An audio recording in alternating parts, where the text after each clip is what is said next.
ආයුබෝවන් යාළුවනි. අද මම ඔයාලට කියන්න යන්නේ අභිරහස් පිරුණු අරණ්‍ය වනාන්තරය ඇතුලේ සැඟවුණු කතාවක්. නිහඬ ගම්මානයක හිරූදාවත් සමග කවි කන්ද කුඩ බලාගෙන ඉන්නවා. ඔහුගේ අතේ තියෙන්නේ වසර ගණනාවකට කලින් අතුරුදහන් වුණු පියාගේ එකම මතකයේ වුණු ලී පෙණ්ඩනයයි. මුළු ගමම මේ අරණ්‍ය වනයේට බය වුණත් කවිට දැනෙන්නේ වනය තමන්ට රහසින් අණගහනවා වගේ.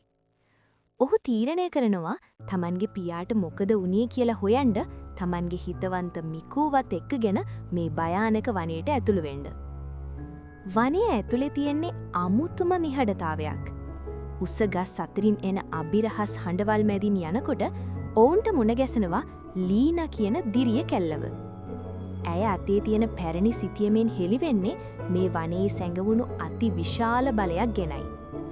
කවි තේරුම් ගන්නවා මේ බලය සොයාගෙන ගිය ඔහුගේ පියාගේ ගමන අවසන් කරන්න දැන් ඔහුට අවස්ථාවක් ලැබිලා තියෙනවා කියලා.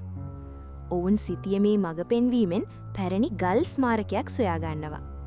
කවි තමන්ගේ පෙණ්ඩණයෙන් ඒ ගල ස්පර්ශ කළ සැනින් මුළු වනාන්තරයම අමුතුම නිල් පැහැති ආලෝකයකින් බැබලෙන්න ගන්නවා. ඒත් ඒ ගමන ලෙහෙසි වුණේ නැහැ. දිරාගිය පාලම්, සැඟවුණු උගුල් සහ මරණීය බිය මැදින් ඔවුන්ට ඉදිරියටම යන්න සිද්ධ වෙනවා.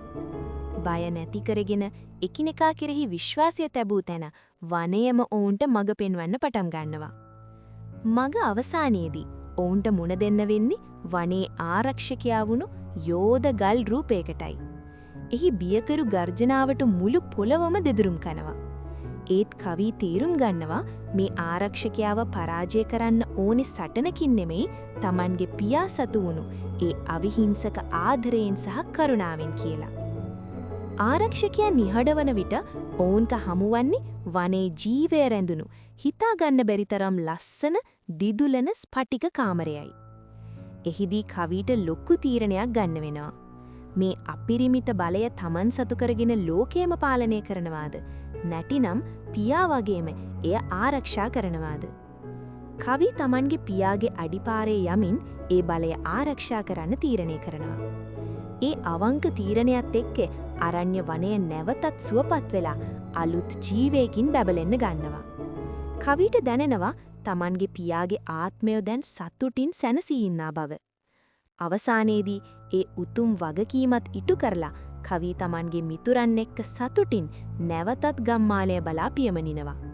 ඉතින් යාළුවනේ මේ කතාවෙන් අපිට දෙන වටිනාම පාඩම තමයි සැබෑ වීරයෙක් කියන්නේ බලය පාවිච්චි කරන කෙනෙක් නෙවෙයි ලෝකය රැකගන්න කැපවෙන කෙනෙක් කියන එක.